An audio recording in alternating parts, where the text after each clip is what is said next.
Hello, everybody. Thank you very much for being here. Few people, but very good one people. So we are happy to tackle today also the topic about skills.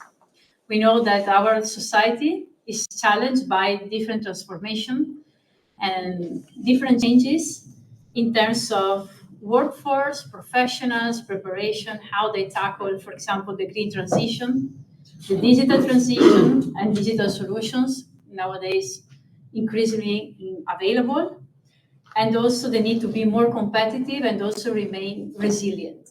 So it's not only to basically be ambitious, but really to be able to surf, to navigate through problems, barriers, but also opportunities. And this in a long-term outlook. So one might consider that to mitigate a number of these risks, we need to get prepared or to remain prepared in the long period. And to valorize skills, to empower ourselves and our colleagues or friends, and also the existing ecosystem in order to remain resilient and able to be ready for the future. Sometimes we see nowadays that skills are not correctly valorized. We don't put maybe a lot of investment, we don't put a lot of efforts. We consider that everybody can take care of it by themselves, so autonomously, but this is not correct. I think that skills can be considered as an asset, an important asset, undervalorized right now, but increasingly important. And that's why we are considering a number of solutions. Could be innovative, could be just a replication of something that is already existing, could be an integration of what is traditional way of learning to transfer know-how, and in terms of technology, in terms of whatever economic sector. And that's why we are here today. So making skills an accessible asset is one of the main goals. So today we will talk about which solutions are available thanks to EU-funded projects, which solutions are available mitigating the risk we are seeing at environmental level, in the digital transformation, in the green economy, and also what we can do in order to make them resilient for the future. I mean, we don't want to start from scratch. We are using some tools and making them growing and maybe ready for a wide deployment. So I would like to introduce the first part, will be Angela Araldi, EU Project Task Leader Archon Solution, represented in Perso project. Then the second speaker is Giuseppe Scarpi, Business Developer Manager at Archon Solution, representing ET for Digital, and the work done in the project thanks to Avanti, a proprietary product of Archon. Then it will be me. So not only today moderating, but also presenting TechSivos, is a nice initiative involving virtual reality in the construction sector. And then we will have some moment for interaction with you here in person, but also the people online, and for any questions about this project. And then we start with the second part with Pablo Carnero Melero, Technical European Project Officer at Viva. Viva is an association based in Brussels and dealing with mechanical services of buildings. And last but not least, Germaine Andel, a seasoned expert, and with more than 30 years of experience leading a recognized research center in France, and currently General Director at Meta Building SBL, Belgium. So, with no further ado, I think we can start with the first speaker. Welcome, Angela. Good afternoon, everybody. Thank you, Sarah, for the nice introduction. As you heard, today I would like to present you the Imperso project. Imperso is an industrialized and personalized renovation for sustainable society. Is an EU project. It has the objectives to deliver inclusive, affordable, and efficient and sustainable renovation that can be adapted to various climate zones and different type of buildings. As you can see, we tackle both the pre-retrofit and during retrofit and post-retrofit phase within several technologies. Some are, are digital. Some other relies on the in-perso retrofit kit. The project started in July 2022, and we are close to the final phase of the project and its development. As said, it relies on the renovation of some buildings which has a different, they are different topologies. So as you can see, we have 3 pilots. The first one in Spain, which is called Calle Estrella, then the second one in the Netherlands, and the third one in Greece. Some of them are heritage buildings. Some other are residential buildings. We are then, last but not least, 22 partners all over Europe. You may actually wonder why I talked to you about all these technologies. First, let's go a bit into details in the European approach regarding skills, because Europe has a clear roadmap on it. Within the build-up portal, it has the goal to provide a European hub for energy efficiency and knowledge sharing. The initiative from the European perspective is to train qualified construction professionals within many tools such as projects, EU exchange meetings for skill sharing within the overall approach of community engagement and leadership through ambassadors. So now that we have seen the roadmap from Europe, I'd like to present you the methodology we applied within in-perso, because it's not just about technologies, but we also have, as Sarah mentioned, need to actually train all the workforce that then will apply the technologies. So we started from brainstorming and understanding from a general point of view what is the capacity building, which can be actually defined both from a capacity point of view and then a capability point of view. So matching quality, so what a person can do, and on the other hand, the ability to absorb knowledge. So we came up, thanks to definition and some research to the definition of the capacity building, which can be a process of developing and strengthening skills, instincts, but also abilities that basically organization and communities need to survive because we have to face the next challenges. The process we adopted was to first target groups and stakeholders, because different type of groups and stakeholders has different needs. Those needs matching with the aims of the project helped us to develop the capacity building program through the overall project. And then at the end, we mapped and defined the overall training program. So the last part of the methodology is, of course, the rollout of trainings. Here you can see some example of the training we reached during the first period of the project. This is the first outcomes. As you can see in this chart, we have the title of the type of training we brainstorm and develop within the stakeholder and in-perso partners.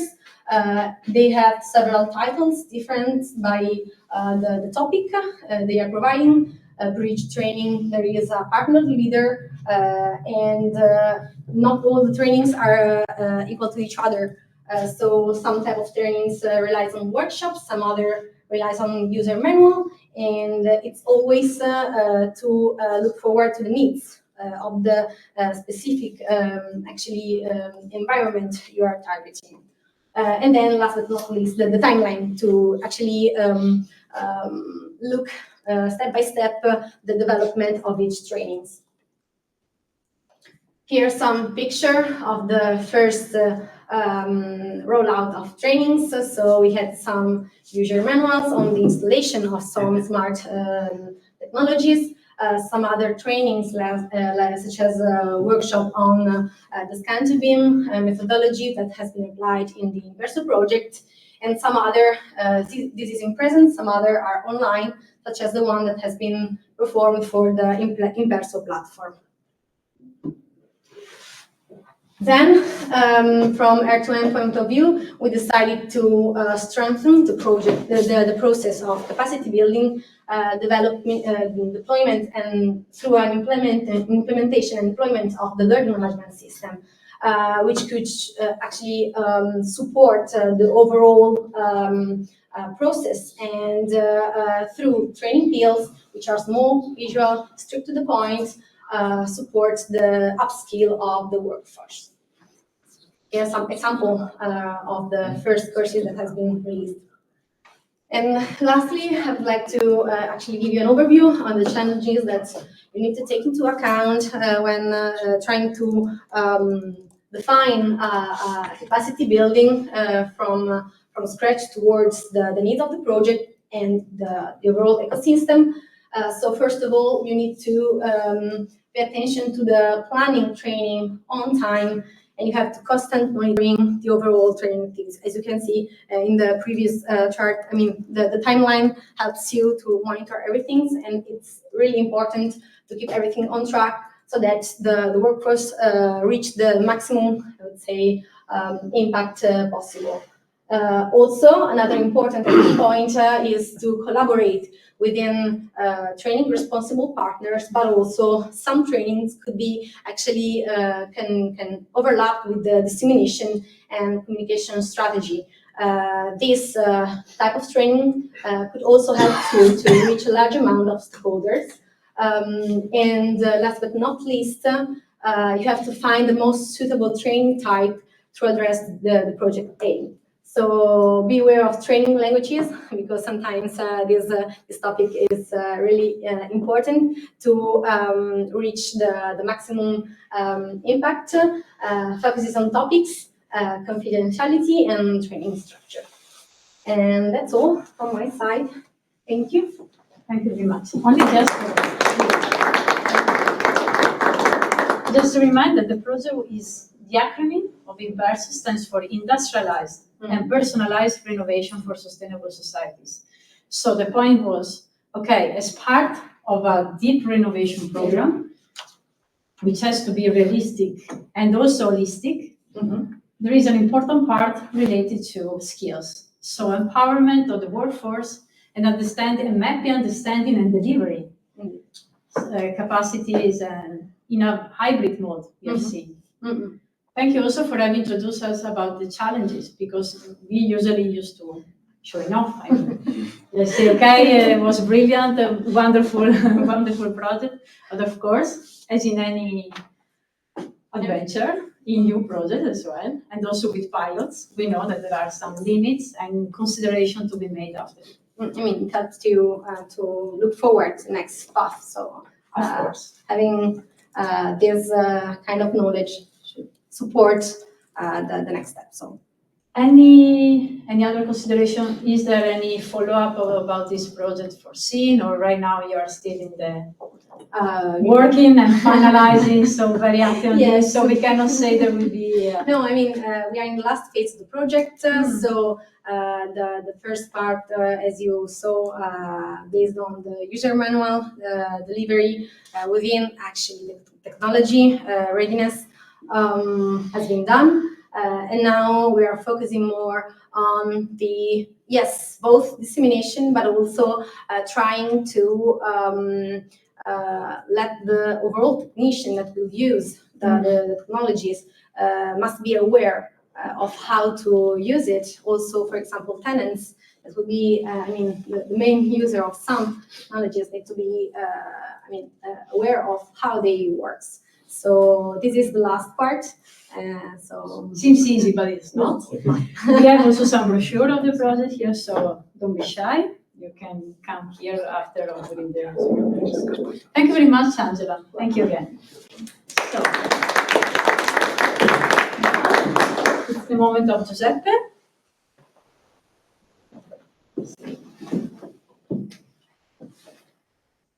Okay. can just share it. If you prefer, we have also the PowerPoint. No, it's okay. The PDF is okay. Let's go with PDF. Close it here.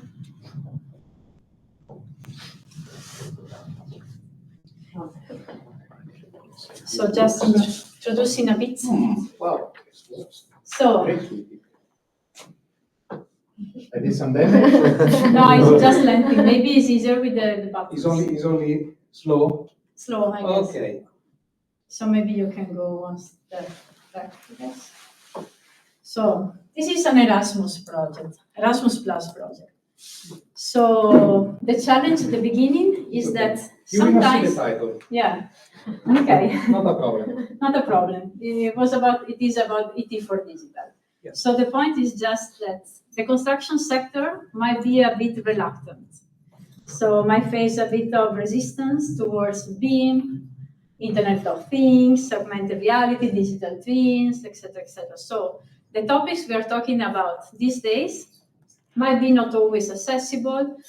People might be confused. What we are talking about is too, I don't know. I get confused. I prefer not knowing too much, maybe because it's complicated. Well, the point is that we are in this moment where technologies can really give us an added value in terms of competitiveness, not only for tenants on residential buildings, but also asset managers.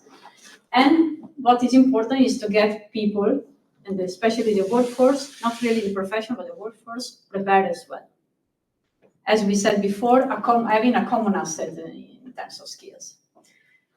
So here we have an example of how we are tackling it, and thank you very much.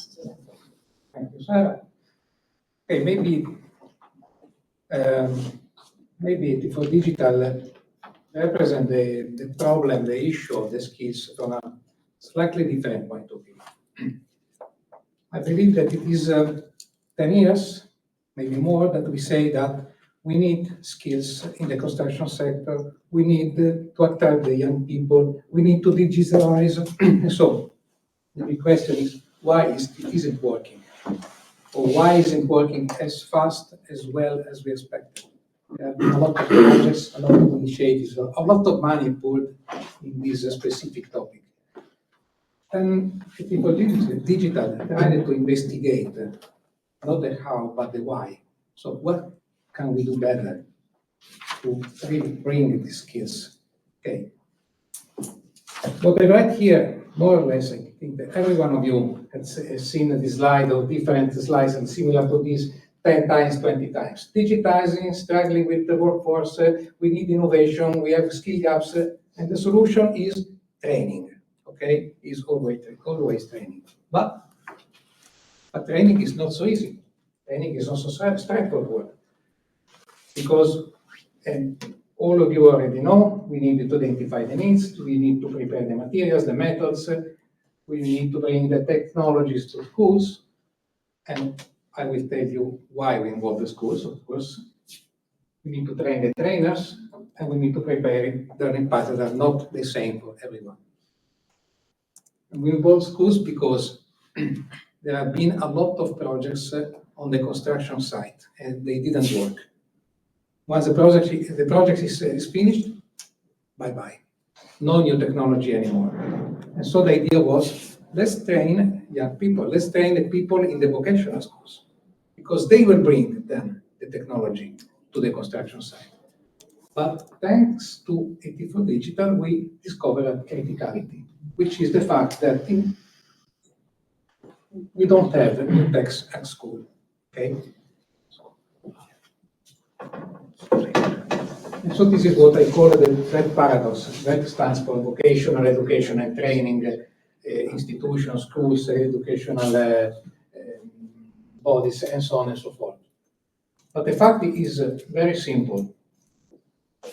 Learners acquire certain skills, and then they cannot spend them on the world of work because this is not what is expected that they know. They may, I don't know, they may study AutoCAD and in the world of work they discover that they need Rivet or Rhino or other technologies. Okay, why this? Because in vocational schools, it is a paradox that it is the right moment to teach new technologies, to digitalize, to bring novelties, but you don't have it. You don't have this technology at school. But this was an intuition, and intuition is not scientific. So you need to investigate, you need to obtain hard data, okay, to confirm it. And so this is the methodology, okay, that it is for digital follower. The mission is clear. We must point on the vet trainers, on the vet schools, because this is the front end, this is the gate to bring young people to the construction sector.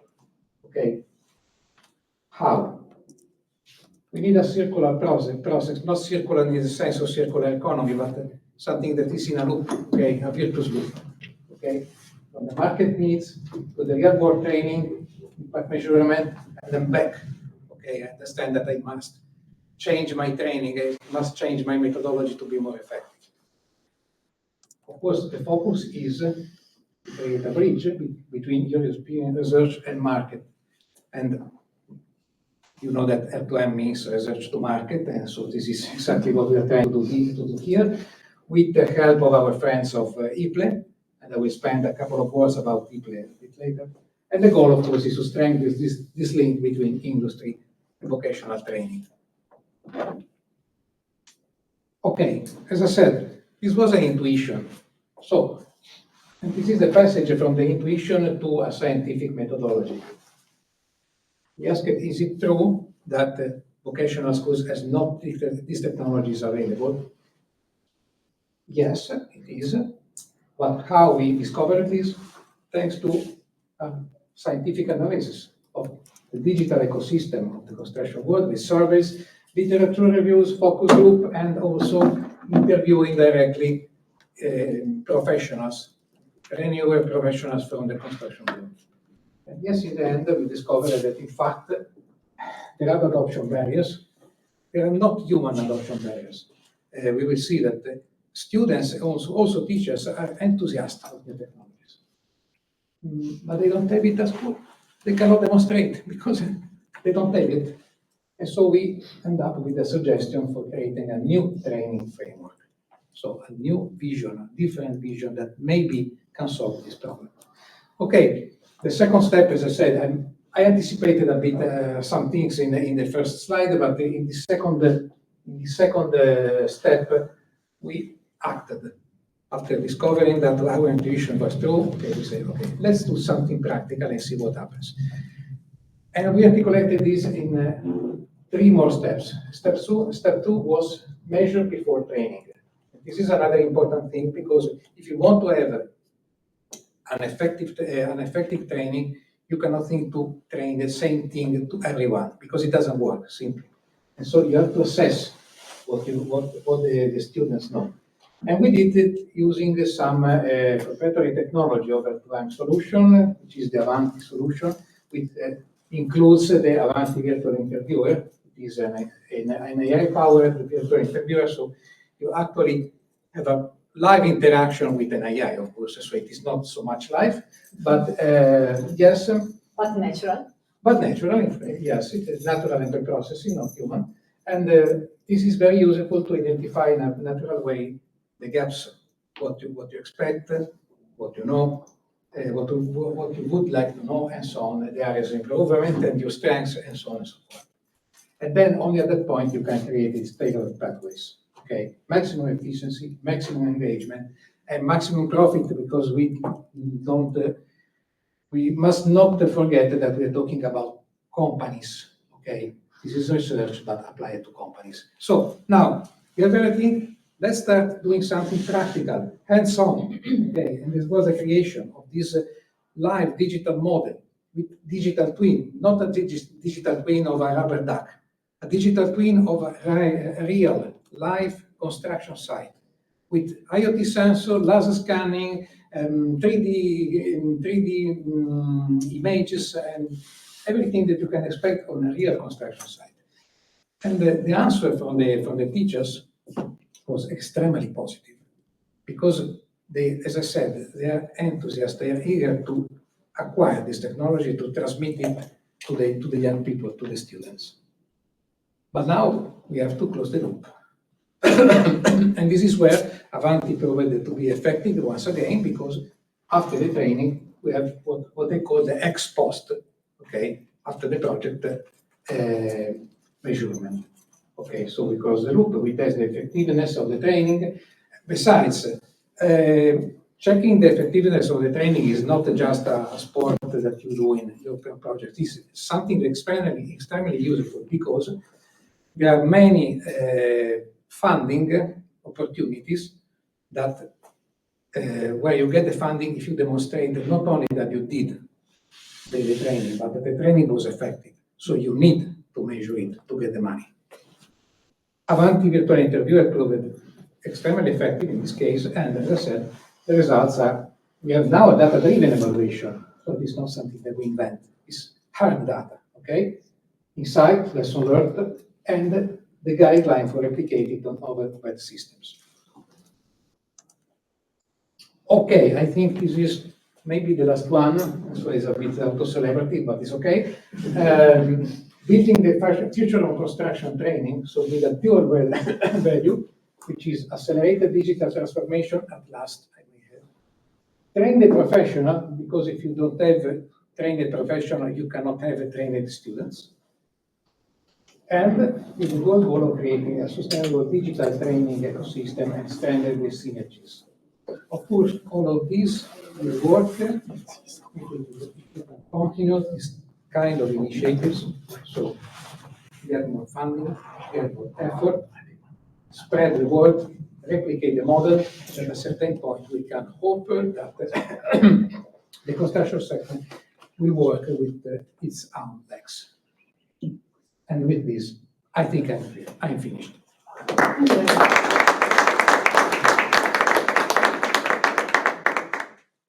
Now partners of this project are from Italy, as you have seen, because maybe you wanted to say Yes. something about Italy, but Yes. or we can mention later with No, it is important because IPLE is a vocational school located in Bologna, but what is, from a point of view, very interesting is sorry, they are the oldest vocational school in Italy.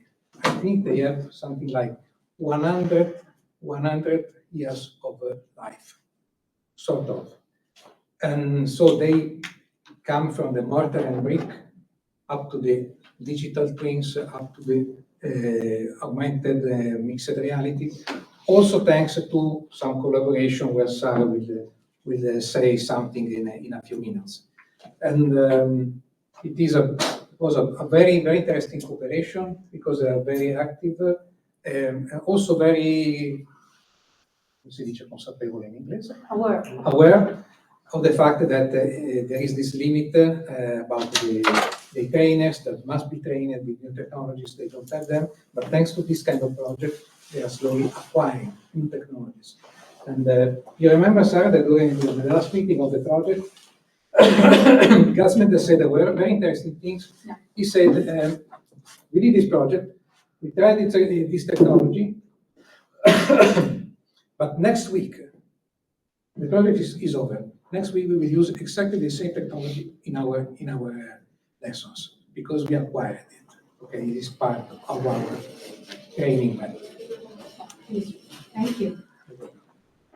Okay, of course we are not alone. It's not only Italy. There are partners from Spain, Germany, Macedonia, Greece, Estonia, and Austria. So I think that we can maybe have the chance in the future to see the results and the impact of this project also in these countries. Thank you very much. So now it's my turn.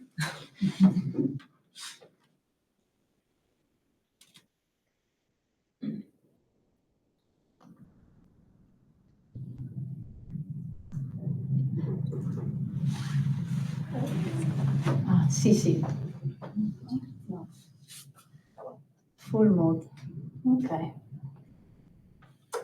So I have to put myself. So basically, this is Texivos, and today we would like to talk to you about the challenge and also the opportunity offered by this project on talking about skills on virtual reality for both learners and trainers. of vocational schools. So we have just seen right now the ecosystem, the vocational and educational training schools, centers. But then the topic here really is for construction sector. So this is the logo of the project. And again, IPLE Scuole Lighe di Bologna with us. So FIXILO stands for Testing XR4ED in Vocational Schools. XR4ED is the project that co-funded us because it was an open call. It is an open call, going to finish next week formally. So for 1 year, we work in order to address the challenge of content creation in virtual reality and also exploitation of some tools that are already available in a Horizon Europe project called XR4ED. And the project makes us possible to use a platform and also World Builder visual editor in order to test some real-world scenarios. And in two, it was also very easy to get along with. Which are the objectives? So we wanted to give our contribution in order to innovate the vocational training offer. And of course, being in Italy and knowing the situation in Italy as an example, but I think it could be similar in other countries, we know that currently the educational technology sector and virtual reality models are not used. So the challenge was changing the mentality and making them available in daily learning programs and start thinking about them. So we don't want to invent something new, just checking what it is available already now and understanding which are the structured, standardized learning program and see if in this learning program some modules can be delivered in another way. The objectives, teachers and trainers to get supported. We know that, for example, in Italy, but also I guess in other countries in Europe, there is some shortcomings in terms of training the trainers. So they suffer from maybe low revenues. They don't have a lot of opportunities offered by the public system, talking about the public, to get trained. So they were super happy to join this occasion as stand for ET for Digital. To introduce virtual reality, and XR stands for extended reality tools, also to face another problem, mitigate school dropout rate. So in construction sector, we see that a lot of young people enroll, and then after a while, they're not more eager to keep learning. They prefer to go working. Maybe also the family, they don't have always this capacity to understand the needs, or they come from difficult situations. So the point is, let's try to retain people at schools. Otherwise, we cannot empower them for a future that, as seen, might be full of challenges. And also to foster a bit the construction sector in general in order to push for innovation, digitalization at all levels, and that's why we're also here in these days all together at Sustainable Places, by profession and also all workers. And of course, identify new opportunities for the education and technology sector for a wider deployment. It's a market that is growing, keeping growing a lot. And it consists of hardware, software. We have seen before with Imperso online learning platforms, learning management systems, educational apps, also through mobiles. You can keep learning wherever you are. And also digital textbooks. Of course, digitalization means that we love paper, for example, but then we can still learn also through digital means, having some nice experiences in virtual reality environments. And also it's all about data management and also safety. Virtual reality in construction education is still not so accessible in many schools. And there are many reasons. Cost, difficulty also to develop these learning materials because apparently the Ministry of Instruction in Italy has not developed a lot of modules that everybody can take and download, etc. So it's something still new. And then there is a bit of fear and resistance. So there is also an uneven situation between building professional and workforce. Building professionals usually have these career pathways where they keep learning thanks to the association and with peers, but maybe it's not the same for the workforce. And also workers operating in the construction field they usually work without any tool, any digital tool, because they say, okay, it's fine. It's barely sometimes important that they are fully equipped for safety. So we are in this situation and we have to consider the reality. So in this project, we target two groups, teachers and trainers, but also learners. Learners, young and senior.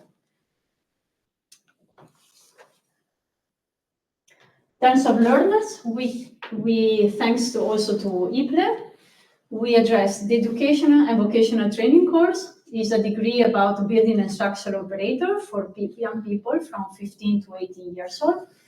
And also the higher technical education and training program, which is recognized by the European Union. So when you get certified, you are certified in Italy and also a European level, on complex construction site management. And then a third group, evening schools. So bricklayers training schools, adults, people unemployed, or you need to acquire new skills, people that after 8 hours of work come and join lessons in the evening. And so different environments you can see, and also different needs. The first model was on safety competence. Why? We know that construction sector is still an hazardous sector. So we can talk forever, but still there are high number of work-related injuries and fatalities. They are decreasing, but not the way and the amount we are expecting. So by using virtual reality, we stimulate the risk perception. You can have another way to understand the risk because you are in a collaborative environment, protect, but at the same time you can move things and using scaffolding and ladders, handling loads, and understanding what's happened. And if something is happening and it's bad, because you created a risk situation or you were not able to mitigate the risky situation, there is a penalty, and also through gamification you can play a bit. This helps a lot in making also the learning experience more engaging for teenagers.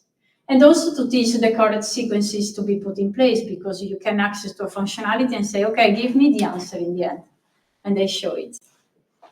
This can be, everything can be collected in terms of data, and also the trainers can perfectly understand each of the students how perform, even if it's in a virtual environment, of course. The second module was on technical operational training, so construction techniques.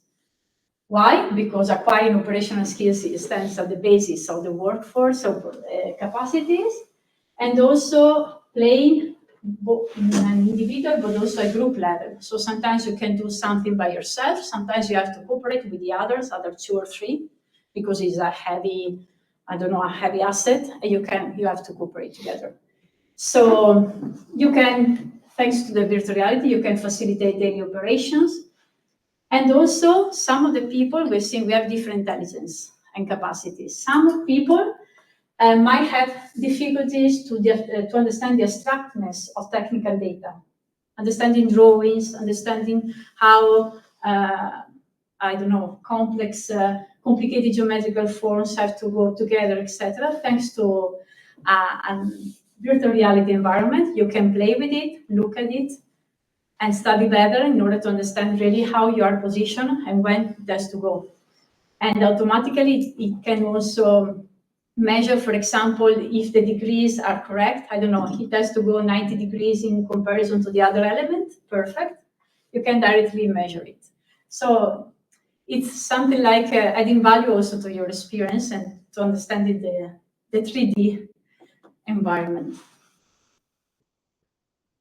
Okay, training the trainers, very important. So learners are, of course, dependent from trainers. So we identified 10 teachers and trainers, a mixed group. We introduced the project. We explained also the activities. And also, what was the most appreciated aspect? Of course, making the practical experience. So for some of them, it was the first time they put the visors, and they also look through the videos and identify themselves in this another additional environment, which is real but virtual, and making the experience possible, one of the most important things. So directly experiment the headset and also access to the simulation realistic virtual environments. We developed, together with IPLE, full 8 immersive scenarios. You can see one type of buildings, another type of construction. So different, more traditional, more aveniristic, let's say, or only in buildings, so only just one floor, and made available on the platform. The same happened for 50 models of reference. So there are components and pieces of things you can play and use and put together, and fountains, barbecue, whatever. Maybe I can also sketch this. So we use for the free asset creation for the people that are here in the audience and experts on virtual reality. We use software like Sketchfab and Blender. And also then we moderated it in the interactive logic and content integration with the builder. Maybe later let me show you the demo. Then we have seen before the use of Avanti in order to make the interviews. This project came a bit before ET for Digital, so we started say, okay, we collect the traditional questions about feedback.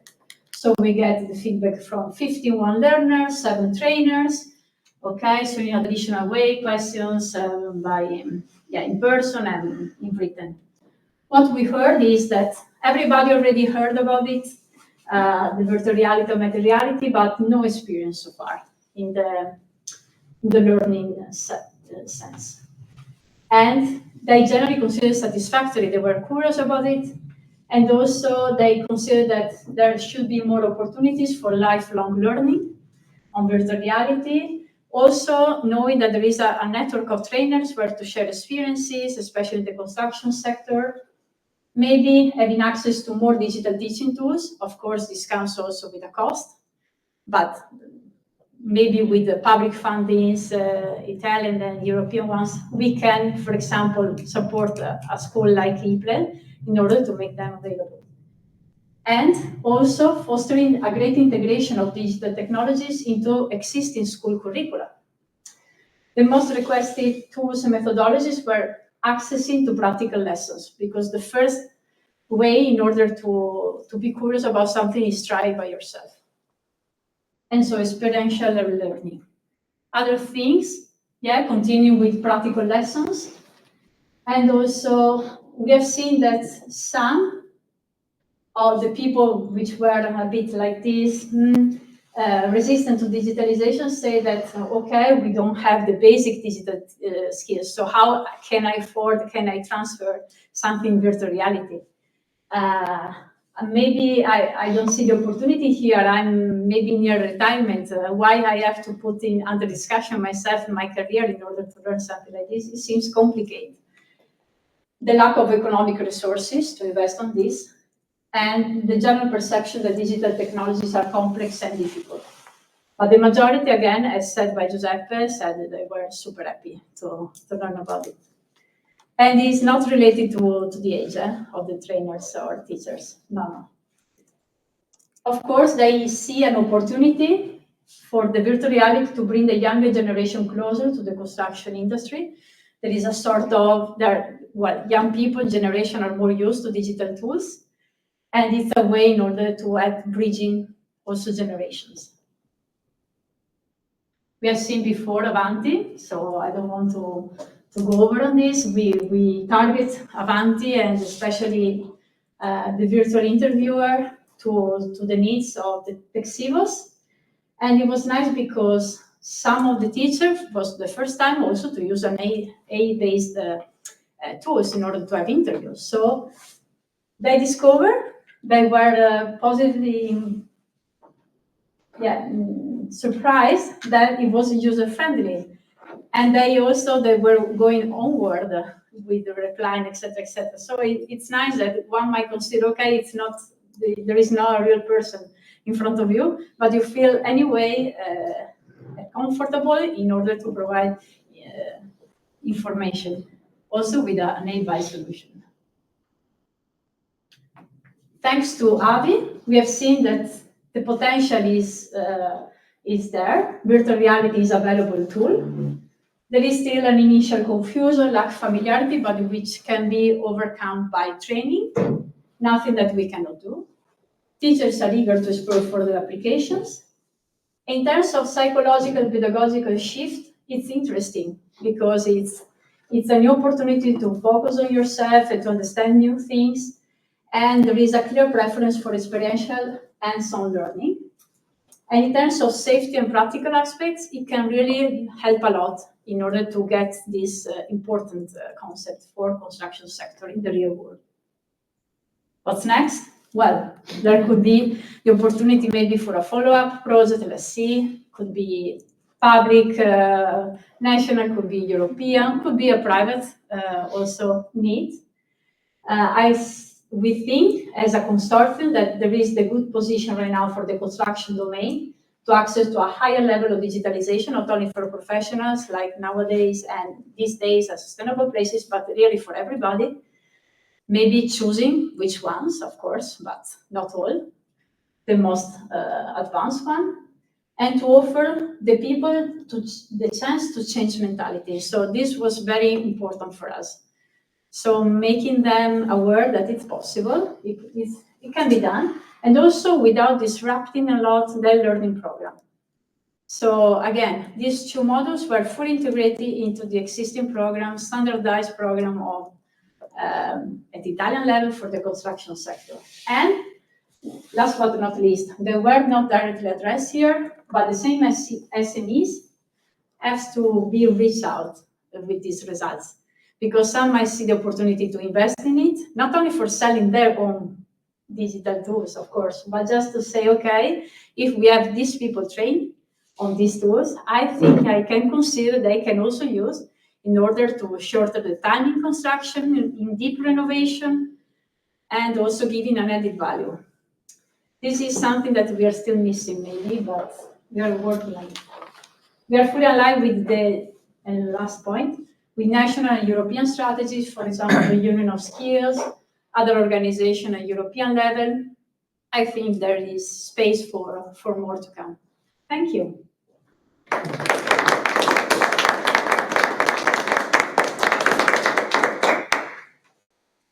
So maybe a moment for questions from the audience here.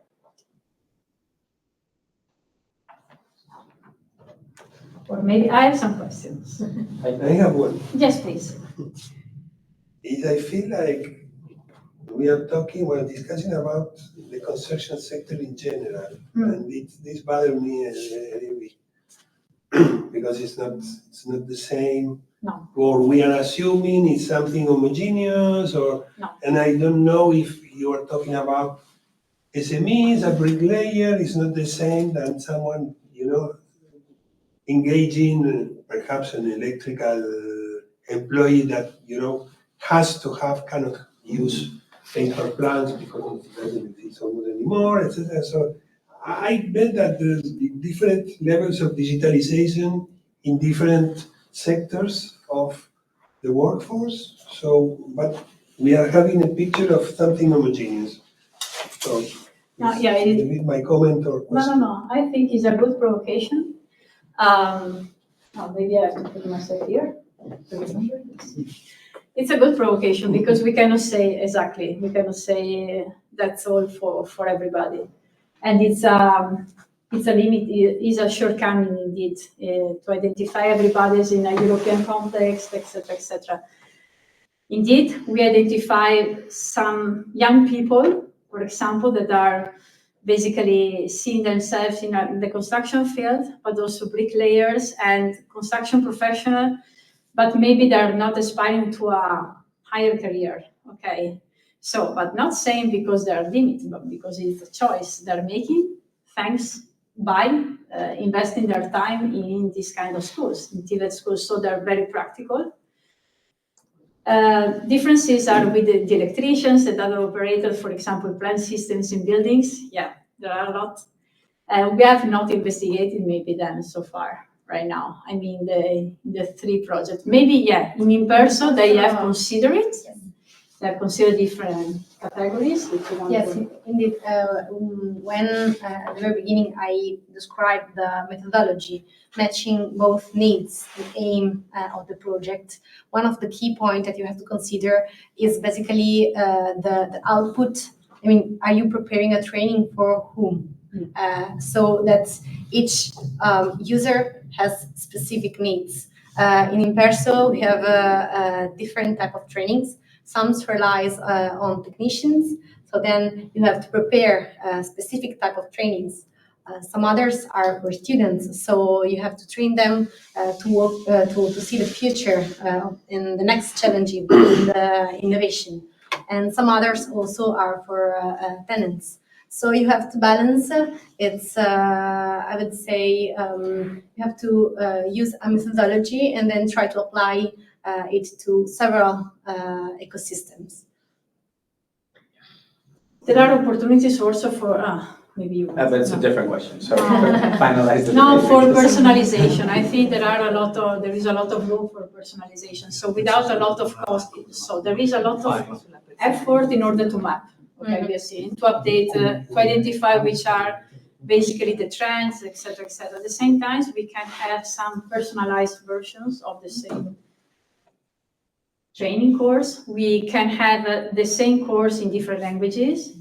We can quite quickly update the course according to the precise legislation of a country, because then maybe there are changing regulatory and legislative context. I think there is a lot to do still. Yeah, my question was also to avoid, when you avoid generalizations, because we are also assuming not only if you look at who is the target public, but also what are the skills. We assume that now everyone needs digital skills. We assume a tendency towards industrialization. Everything is faster, etc. But we still need it. The built environment sector is very particular because we still need craftsmen. Oh yeah. You know, recent examples. The rebuild of Notre Dame in Paris. Yeah. They had to use, and they had to because no one would have accepted to rebuild Notre Dame with modern techniques because it would have been Oh yeah, in that case, cultural heritage, yeah. So they had to reproduce. So who has these old skills that are still valid? And for you in Italy, you have an historical, so historical buildings everywhere. It says you don't want to put some plastic coverage. You want to have the real thing. And who is forming this? Who is training So could be that- young people to? So it's like. If I understand well, your fear or a fear could be that we lose the focus on some very detailed but very important precious capacities in order to have everybody skilled in terms of at digital level. Yes, because we have not forget. In France, we say you don't throw the baby with the water of the basin. It's Yes. like because and I remember living in Paris. At a certain point, some pedestrian street in Paris were renovated, and they needed to use marble blocks, to put. Yeah. And they didn't have. They had to really make Portuguese craftsmen come to Paris to do that because in France, in all of France, they didn't have these skills, and so it's like it's a big picture, and Yes. I think nobody loses if you enhance the level of granularity of what you are doing. So that's why that's what I'm trying to say. Avoid generalizing too much. And I still believe that even craftsmen that need to work with their hands, etc., can have some help from digitalization. But it's like going a little bit deeper. So, Yes, but, just very food for good. thought. No, absolutely. I'm quite aligned with you. Okay, that's good. Thank you for all the presentations. So was a key exploitable result of any of the three projects that we just saw the service to support vocational education training in, imagine that I am one, this will have more context when I'm done with the presentation, but is this a service that, as a result of the project, is now provided? Like, do a digital twin of this building, for instance, because I want to teach engineers properly making audits of this building, and I cannot afford to ship everyone to a real building. So can the real lifelike experience of auditing, walking through this building and interacting with technical building systems that might be around, can that be produced as a result of one of these projects? Is that there yet? Yeah. If not, that's okay. Okay, I can answer from digital, and the answer is yes, of course, because I did a very short presentation avoiding the bringing results or bringing methodology, because otherwise we can spend up to this night discussing. But of course, this is public materials. So and not only this, but also the fact that one of the focus of the ET for Digital was about possibility to reproduce the results. So how is it possible? We will see, okay? Because we don't have a real proof that it can be reproduced, but it was from the very beginning one of the ideas of the project. So if the question is, if methodologies, these questionnaires, the result of the focus group, or hints, lesson learned can be shared, the answer is totally yes. Okay. Probably didn't explain myself though. Okay.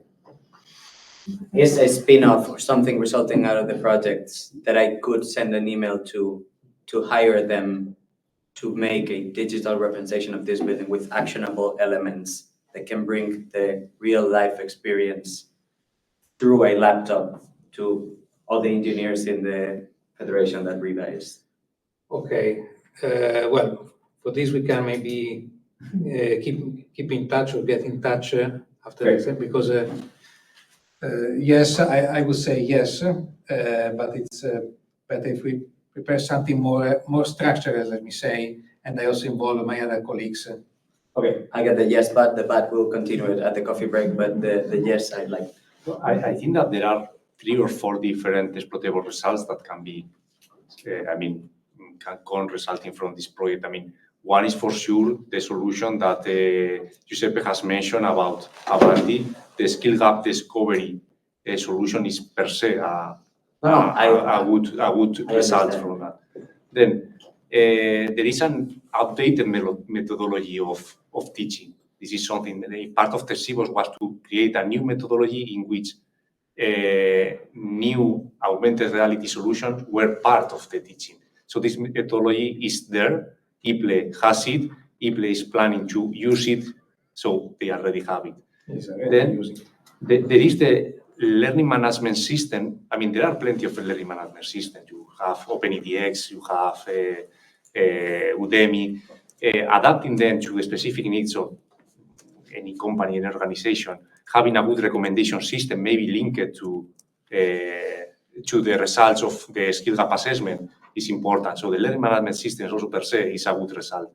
And the last point is, they are not in this room, but the people that have been developing all the platform for this kind of rapid creation of augmented reality tools for education, the work done by Touchlab, for instance, in order to create the 3D representations of traditional elements, construction element in Italy, so they can be used in future training courses is something also very relevant. They know how to do it now, they can do it quickly, so eventually you could hire them in order to create a specific course based on the technologies that XR4ED has developed. So there are a few results. Probably there are more, but these are more or less the one that they can see. Also, the service related to creating the 3D navigable models, we've attached, I think that was specifically what you were asking. It's something that, for instance, R2M is doing also in commercial activities, but could be easily transferred to research sectors, no? Where you need maybe to engage in an easy way. Could be students, could be end user of any building or technology, and attach information in a let's say, user-friendly way. So also this is a result. Great. I'll make sure to find you later.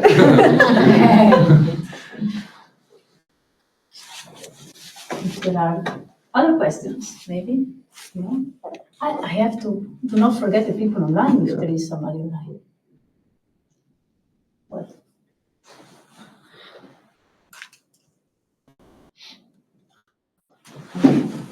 So I think we go on with Pablo, presenting 3 initiatives. We can see the logos: Engineers for Europe, an Erasmus Plus project, well, initiative by large, Smart Square, and, well, in the middle, Repower Regions, another Erasmus Plus, while Smart Square is a live program supported project. Please. Yep, thank you. I don't know. Doesn't sound like No, it does. it's working, so you can move eventually. Okay, it's gonna be a mess, but, right, yeah, it seems to go. Batteries. Oh, there we go. Okay, so I'll be quite quick. I'll have one slide of what Riva is, because it will frame the context of how we are approaching. It also resonates with the granularity that you were mentioning earlier. I'll quickly give an overview of a result of the Engineers for Europe project, which was a broader strategy. Now, I will narrow it down to the heating and cooling professionals with the challenge of decarbonization. And then I will showcase a living example of one course that we developed in an existing learning management system as a result of the Smart Square project. And that is the context of the question that I asked, so probably we can have more information afterwards.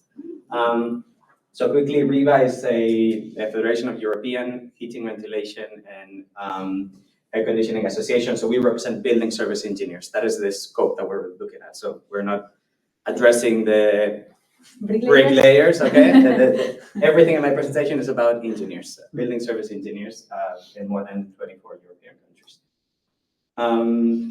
So yeah, basically the forward, I will go very quickly, but we are aware of the challenge, the size of the workforce, the opportunities that are coming in terms of new job openings, also the challenge that a lot of people are retiring and they have the knowledge, they have the craft. How are we going to continue that? As well as the million new jobs that are coming as a result of the economic growth and all the new technologies that are coming, or that are already here, rather. So I'd like to present the skills strategy that the Energy Engineers for Europe developed. I'll go over the basics. The document is publicly available online, but that kind of steers or paints a picture of what I will discuss today. Of course, we know the demand is surging, especially for green tech specialists. Adaptability is required. No longer you work for the same company, usually for the next 40 years. So everything is changing very quickly. That's part of the challenge as well. Curricular shift, this has already been mentioned, so I will skip it. Interdisciplinary edge, more often your role needs to be broader, also soft skills. So it's not only STEM, but you also need to have other features, and definitely lifelong learning, because yeah, your competences are evolving with time. It is not like you will leave the training site with everything you will need for the rest of your working life.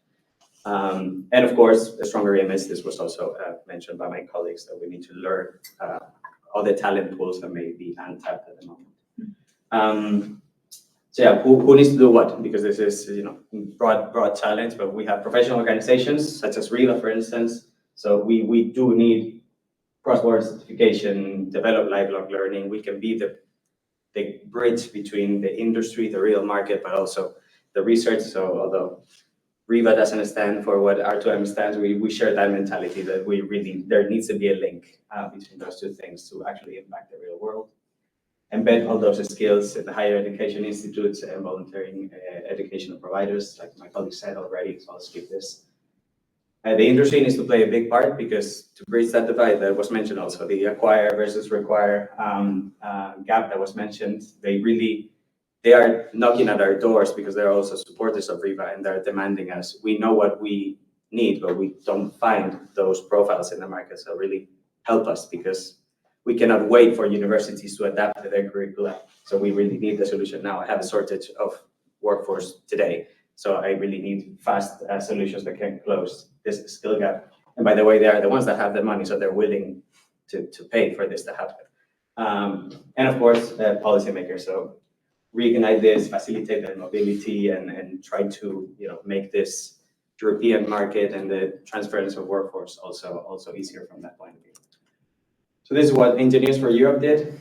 I'll jump to a Repower Regions project that really took this strategy and tried to implement it, especially in the challenge of the decarbonization. So heating and cooling, that requires a lot of effort to implement the Repower EU plan. We really need to speed this up.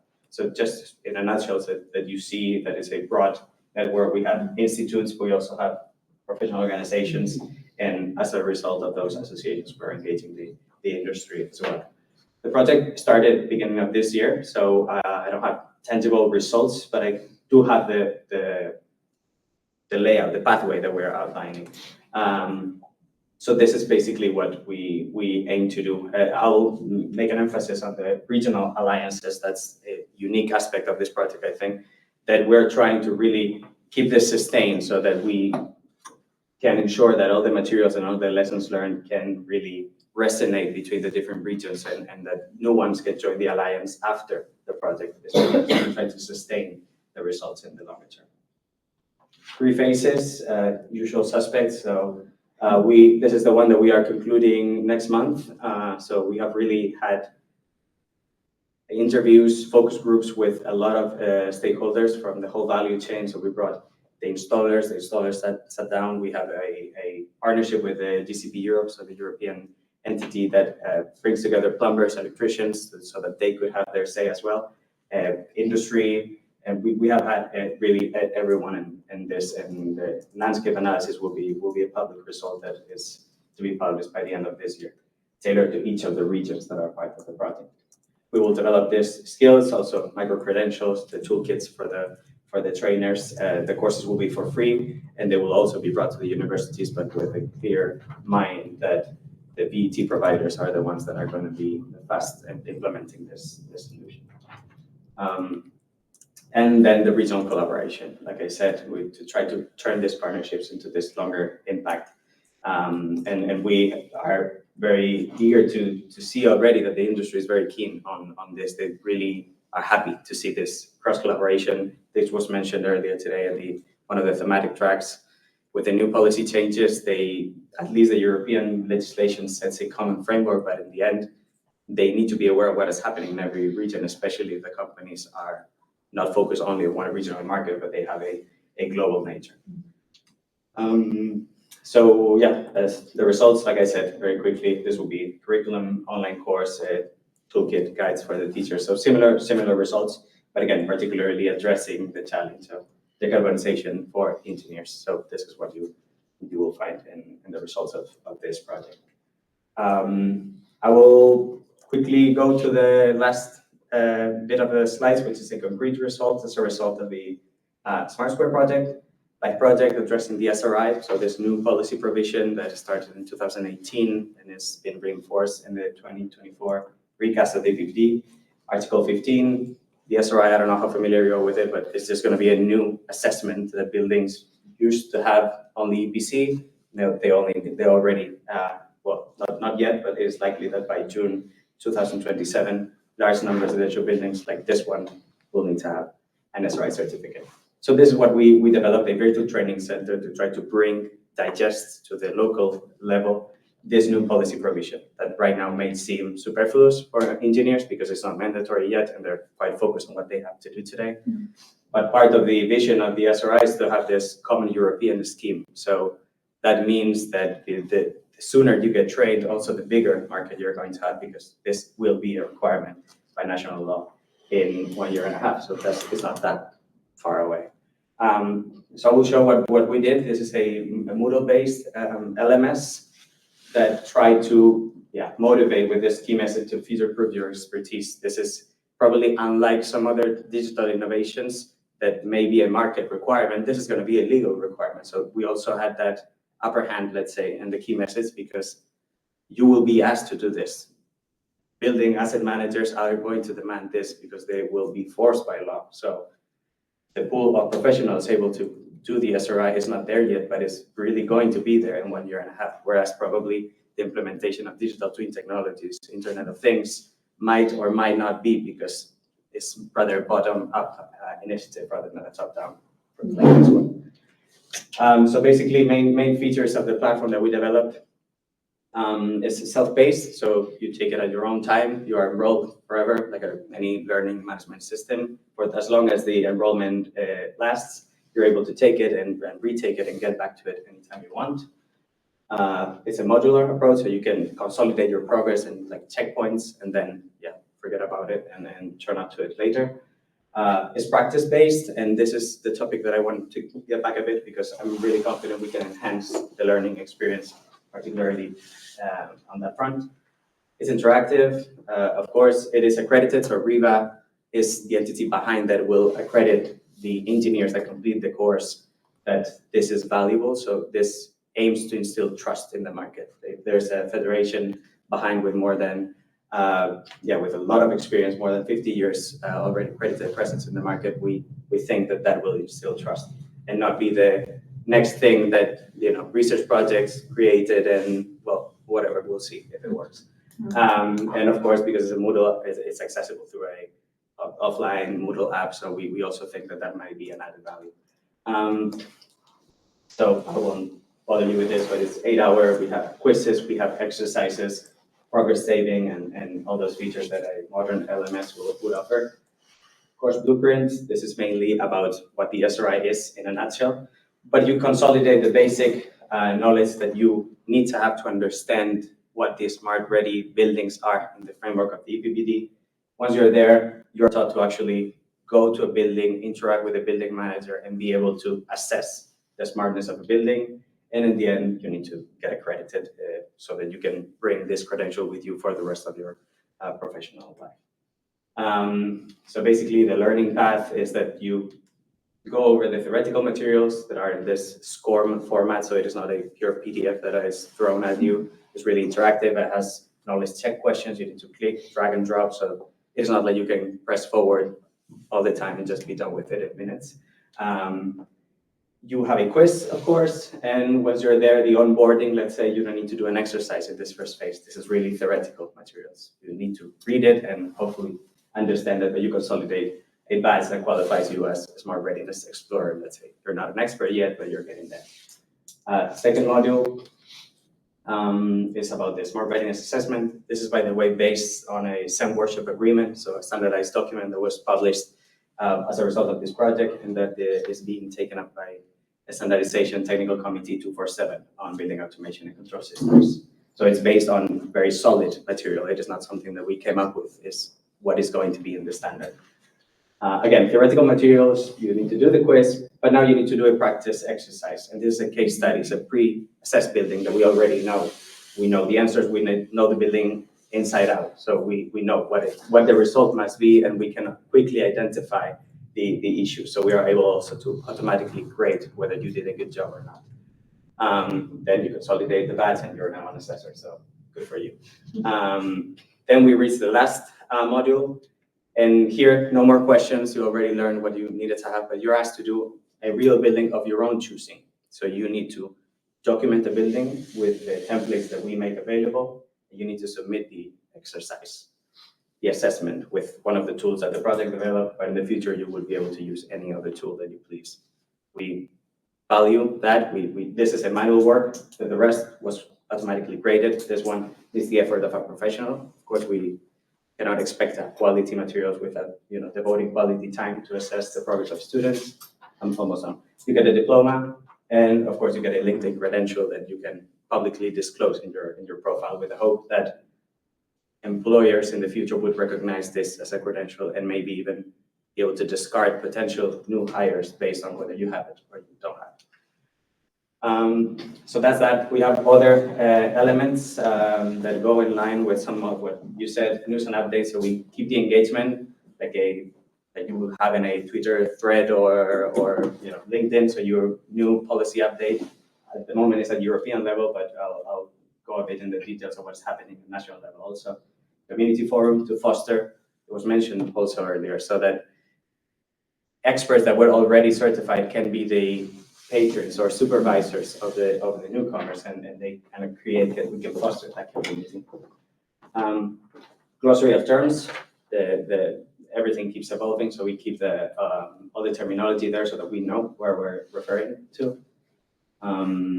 Spot on report, sometimes we make a mistake there, so to try to ease that burden on us, it's the students themselves that can quickly notify us, hey, there's a typo here, this is not visible properly, so we can quickly adapt to it and keep them relevant. And they also feel engaged, that there's someone behind, because if I say something, they react to it.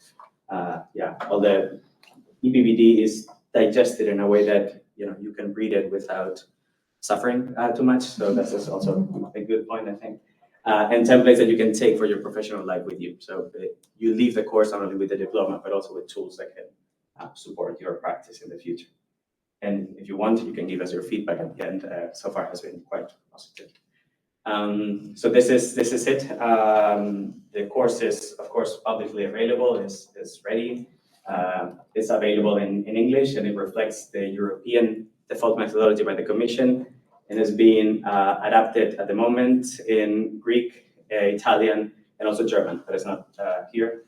The Greek is almost ready. It will go public in a couple of weeks, and the others are undergoing beta testing. But that's the idea. And Riva will keep the exploitation of this, so we're gonna keep it alive with the hope that we can make it available for any other European language and that it can evolve in the future. So this is it.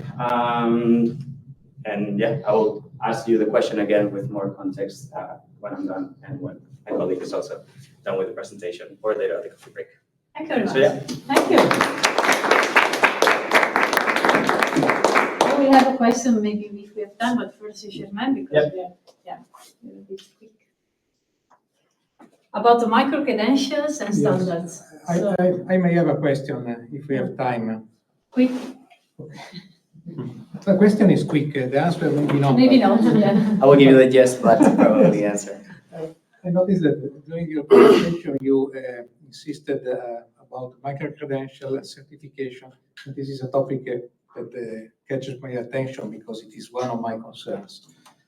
I believe that we are aligned in the position that the micro-credential must come as a bottom-up process. Because it's not something that you mentioned the fact you cannot wait at the university to change the curriculum. Okay, it is something that must be faced differently, more quickly.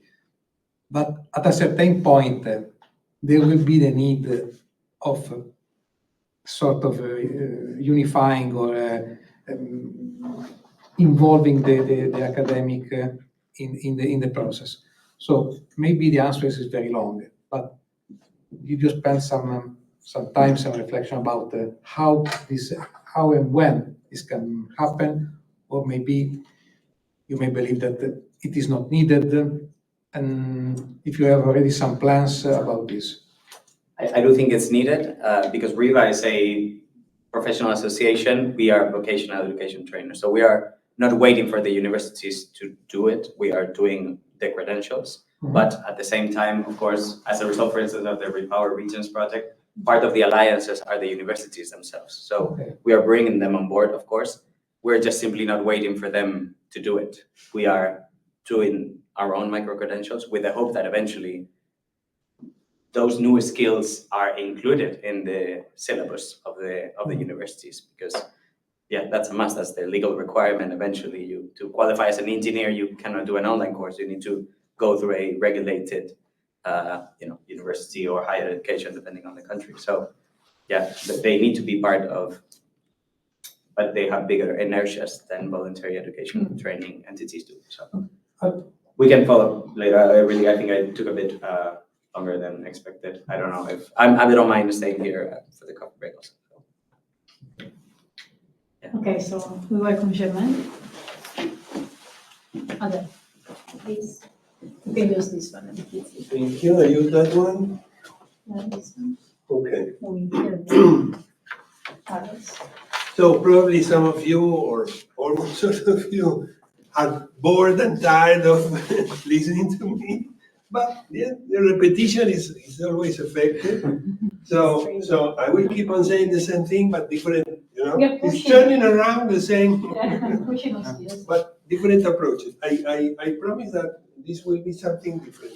So as you have understood, Meta Building Labs is an open innovation testbed, a network of testing facilities, innovation services, technical services, devoted to serve all the construction sector in Europe, specifically with the target of reaching out to SMEs.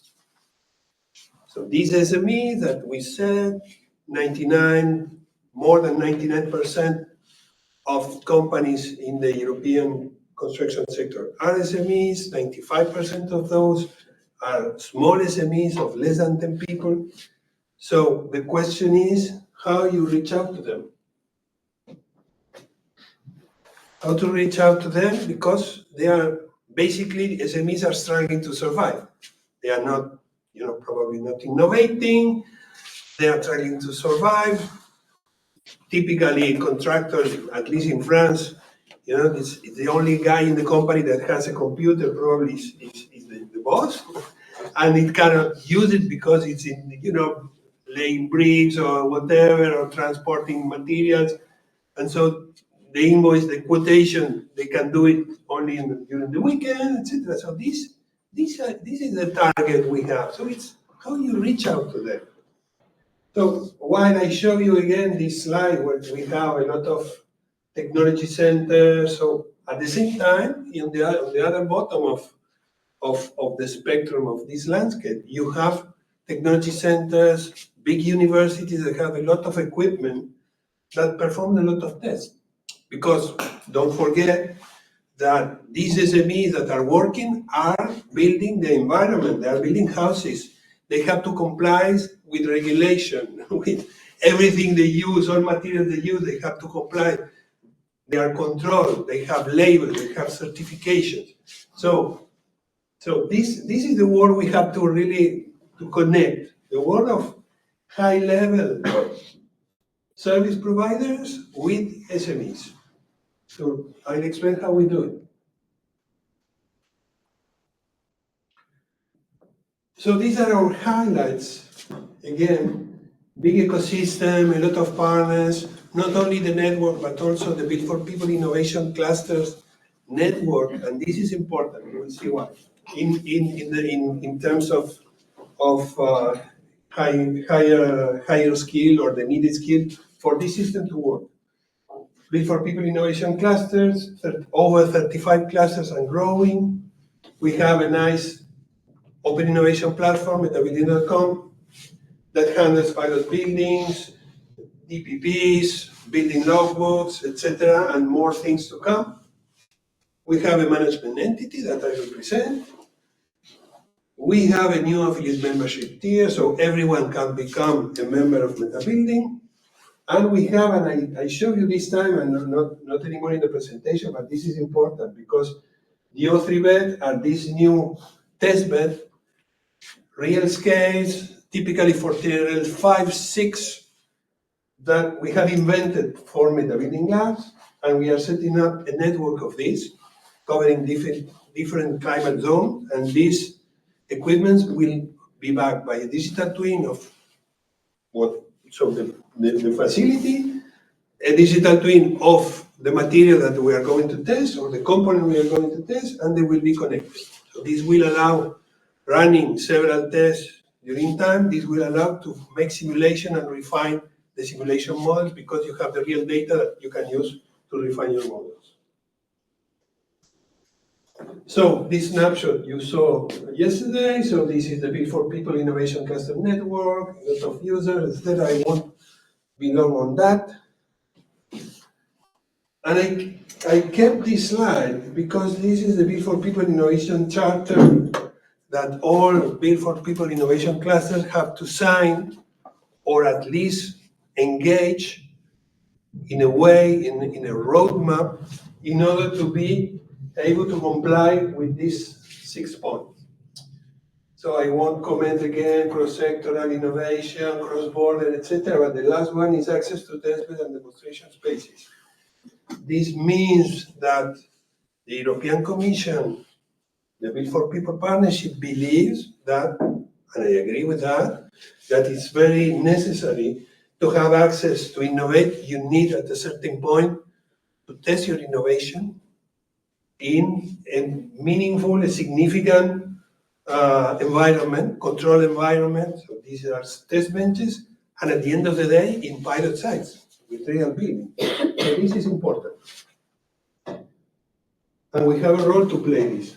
So I come back again, and now I start about the trainings and why we need to count on clusters in order to reach out to SMEs.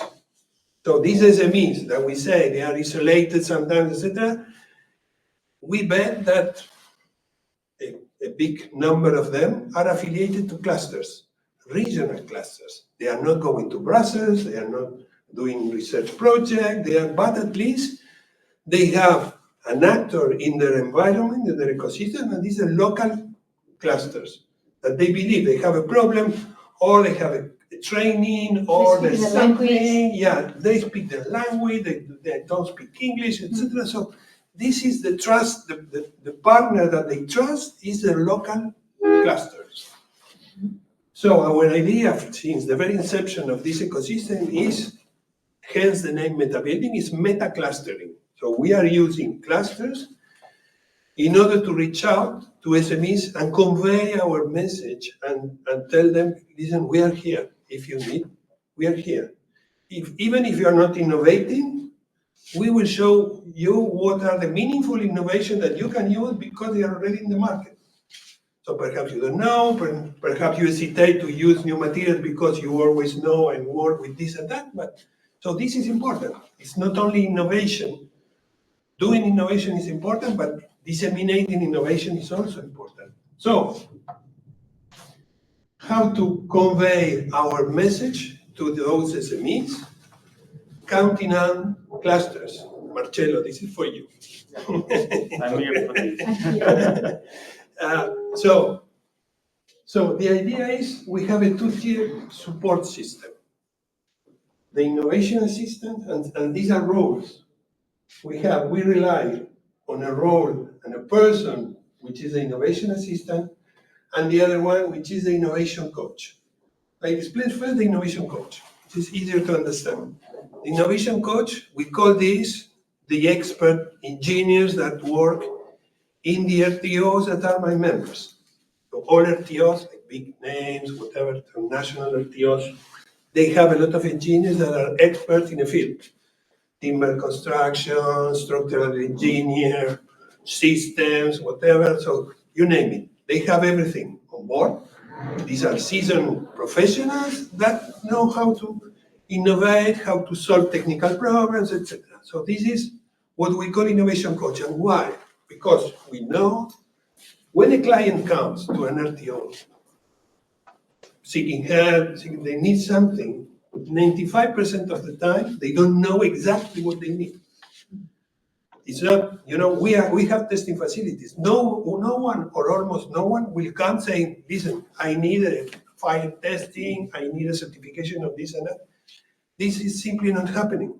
They come and say, well, listen, I'm doing this, and I don't know which is the regulation I must comply to, and they say I need a certification, but what for? These kind of things. So they need an innovation code and say, listen, I will take care of you. It's like your doctor, you have this problem, we will see. So now you go to the cardiologist, etc. I explain what they say, etc. So you need a coach that goes with you the road of innovation. So this is an innovation coach. But first of all, these innovation coaches, they are in the technology centers or the universities. They are not beside the SMEs. So that is the function of the innovation assistant. These are based at the local innovation clusters. They are the first point of contact. I say that the first link in our value chain. This is the people that these SMEs will go and see, listen, I have a problem, or I invented this, what I can do, or I want to, I build, I don't know, timber panels, but I would like to be more ecological. I would like to use, instead of foam, polystyrene foam, I would like to do something greener. Yeah, You know, Yes, something yes. like that. What should I do? So these people, these innovation assistants, I would like to have one in each Build for People innovation cluster in Europe. So but these people are already staff. So I don't know if that would be you, Marcello, you have a colleague, etc. I would like to train someone from your staff, but I know you're also a consultancy, so you have people, but you're not the typical case. The typical case of a cluster in construction is 2-3 people. They are, of course, you don't have a medical doctor there, but usually they are architects or whatever. But they don't know innovation. I mean, so the plan is, let's take those people, let's train them in a short training, 5 days, and they are up and running to be able to know what to do to make the first triage, let's say, of people coming for help. So these people will be the first link in our chain. If you want I to deliver some final messages. I have to hurry up? Yes, please. No, that's not fair. I know, I know. My lord, sorry. Well, there are slides that I think you get the message. Yeah. So it has to be locally funded. He will have your practical needs assessment. They need to know what's on store. So they need to know which are our testing facilities, which are the services we bring, etc. So we have to train them to be able to have this information. So this is a little bit of detail what we will be day 1, day 2, day 4. What we can skip this. So we have two tools which are interesting. I think with this I can end. So we have worked on a specific TRL scale for the construction sector. This is something we haven't seen before. And so at the proposal stage, when we won this MetaBuilding Lab project, we presented this, we developed this. So this is the typical TRL scale, proof of concept. What does it mean, TRL 3 for the construction sector? So we made it this. You start having computer-aided design models. You have the first mock-ups. You have market and regulation step. We think of first LCA approach. There's a lot of things that are specific for the construction sector that allows us to start thinking at the time of the TRL scale. At TRL 6, we have the O3 beds, the new test bed that we show.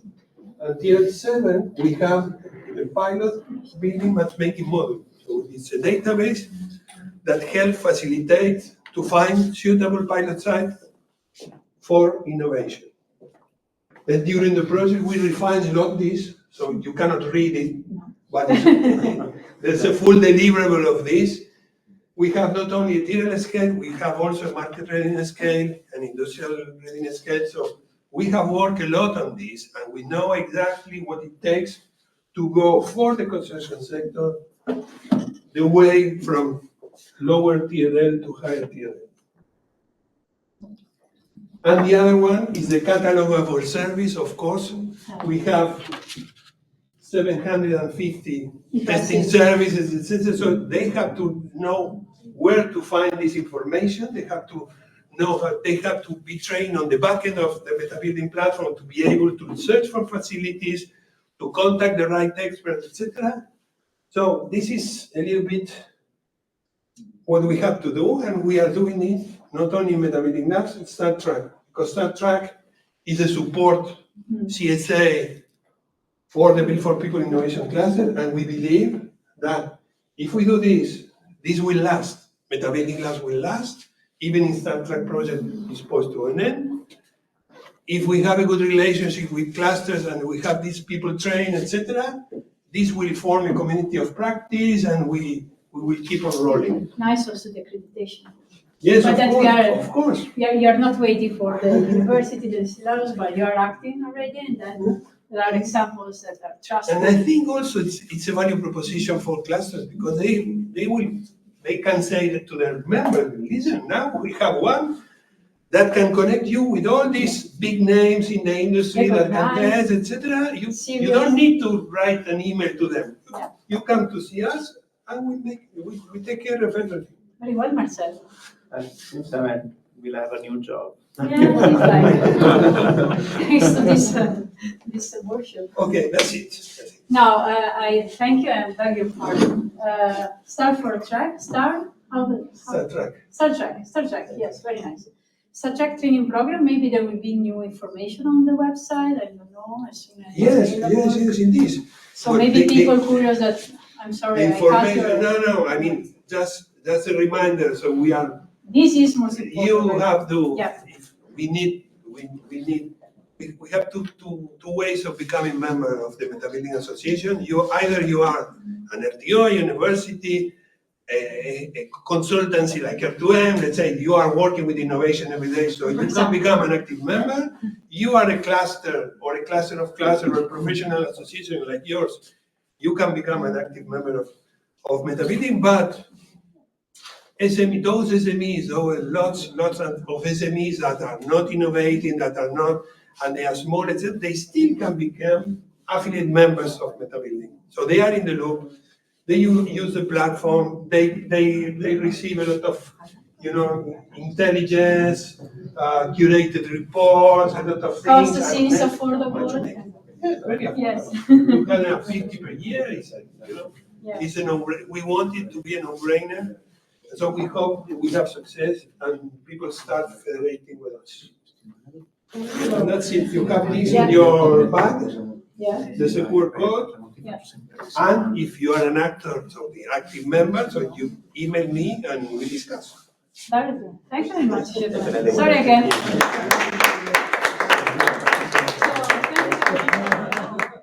All the presentation will be available in some weeks eventually, apart from having seen right now in real time.